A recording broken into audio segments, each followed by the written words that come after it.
Olá pessoal, hoje nós começamos aí uma série de dicas para vestibular e para o Enem. O tema de hoje é um tema que com certeza vai aparecer nos vestibulares desse ano e no Enem, todos os anos ele aparece. Nós vamos falar um pouco aí sobre o meio ambiente, especificamente sobre as conferências da ONU.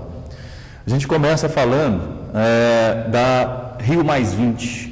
Eu até coloquei como título ali, Economia Verde. Será que isso é possível? Nós vamos primeiro fazer uma análise do histórico de todas essas conferências, para depois chegar até a Rio+20 e analisar os conceitos mais recentes sobre o assunto. Bom, tudo começou na década de 70. Em 1972, nós temos a Conferência de Estocolmo. Na Conferência de Estocolmo, nós tínhamos duas grandes correntes de pensamento. Em primeiro lugar, a corrente conhecida como política do crescimento zero, que era defendida pelos países desenvolvidos. O que essa política dizia? Ela dizia o seguinte, que o meio ambiente já teria sido afetado o suficiente e que para conservar o meio ambiente não se poderia tocar mais nos recursos naturais. Ou seja, o que já foi devastado continua daquela forma, o que não foi devastado deveria ser simplesmente conservado. É evidente que para os países desenvolvidos, essa política do desenvolvimento, do crescimento zero, ela não traria muitas consequências, muito prejuízo. Por quê? Porque são países que já tinham um desenvolvimento econômico muito acelerado, muito elevado, então para eles não faria falta. Já a outra corrente de pensamento, a política do crescimento a qualquer custo, ela dizia exatamente o contrário. Ela dizia o seguinte: se para o meu crescimento econômico depender a destruição do meio ambiente, eu vou ter que destruir o meio ambiente. É claro, quem é que defendia essa teoria? Os países periféricos, principalmente os países em desenvolvimento, como é o caso do Brasil. O Brasil tinha acabado de receber aí o seu processo de industrialização, tinha acabado de ter o seu grande surto industrial, que é na era JK, com o plano de metas, e é evidente que, adotando uma política de crescimento zero, o Brasil sairia do eixo de crescimento econômico que ele havia entrado. Inclusive, é bom lembrar que em 72 a gente ainda está ali naquele período de milagre econômico brasileiro dentro da ditadura. Bom, não sei se vocês perceberam, mas nós temos duas teses que são antagônicas, elas são, na verdade, uma antítese. Então, ou nós temos o crescimento zero ou o crescimento a qualquer custo. É evidente que em Estocolmo 72 nós não tivemos uma conciliação aí dessas duas teorias. Com o passar do tempo, já na década de 80, nós tivemos o relatório Nosso Futuro Comum. Esse relatório Nosso Futuro Comum procurou fazer o seguinte, ele procurou pegar essas duas teses que na verdade eram antíteses e fazer uma síntese. Ou seja, ele criou o conceito, usou pela primeira vez o conceito de desenvolvimento sustentável. O que seria esse desenvolvimento sustentável? Na verdade, seria a conciliação entre crescimento econômico e preservação ambiental. Ou seja, seria uma espécie de síntese das duas políticas anteriormente colocadas aí na Conferência de Estocolmo em 72. A evolução dessas conferências veio com a ECO 92 ou Rio 92. Ela foi realizada no Rio de Janeiro em 1992, por isso o nome, e ela trouxe importantes documentos aí para o desenvolvimento dessas políticas de conservação ambiental. Bom, eu listei aqui para vocês 3 documentos importantes. O primeiro documento é a Convenção sobre Mudanças do Clima. Essa conferência ela vai dar o pontapé inicial para que posteriormente se discuta o protocolo de Kyoto. Então já vem aqui a discussão de aquecimento global. O segundo documento importante é a Convenção sobre Diversidade Biológica, que vem aí falando sobre a conservação dos ecossistemas. E o terceiro documento também muito importante é a Agenda 21. A Agenda 21, ela trabalha aí com os 27 princípios da vida sustentável. Aí muita gente me pergunta, professor, mas se são 27 princípios da vida sustentável, por que chama Agenda 21? Na verdade, chama Agenda 21 porque são compromissos assumidos para o século 21. Tá? Então, são aí 27 princípios que que trabalham esse desenvolvimento sustentável, que trabalham a produção e o consumo sustentáveis. Ou seja, que trabalha o uso dos recursos naturais de forma racional, tanto para países desenvolvidos quanto para países em desenvolvimento e subdesenvolvidos. Um outro documento também muito importante que surge, né, logo depois da ECO 92 é a chamada Conferência Geral das Partes.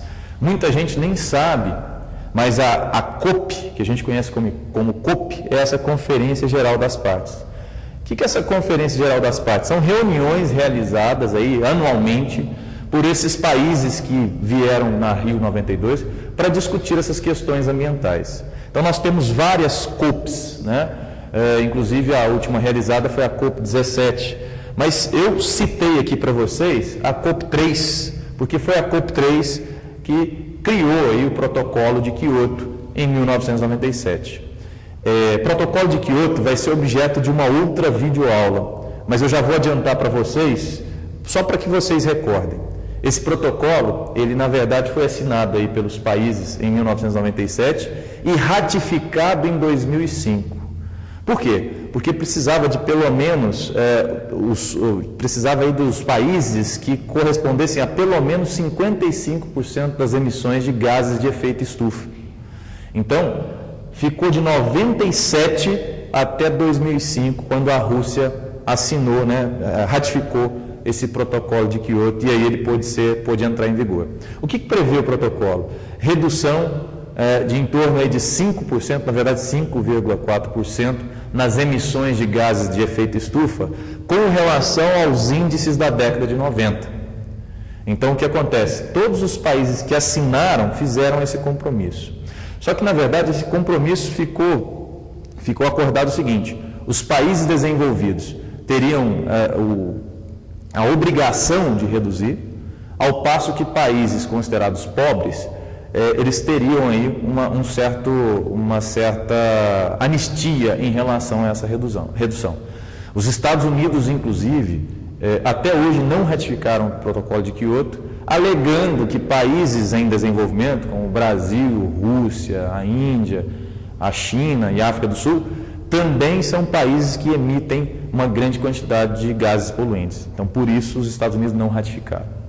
Então, fica aí a dica, protocolo de Kyoto, nós vamos analisar e esmiuçar numa próxima aula dica, numa próxima videoaula, mas só reforçando, foi importante porque, pela primeira vez, se traçou um protocolo que colocasse metas, né, para redução na emissão de gases de efeito estufa. Bom, continuando na nossa análise histórica, nós chegamos na Rio+10.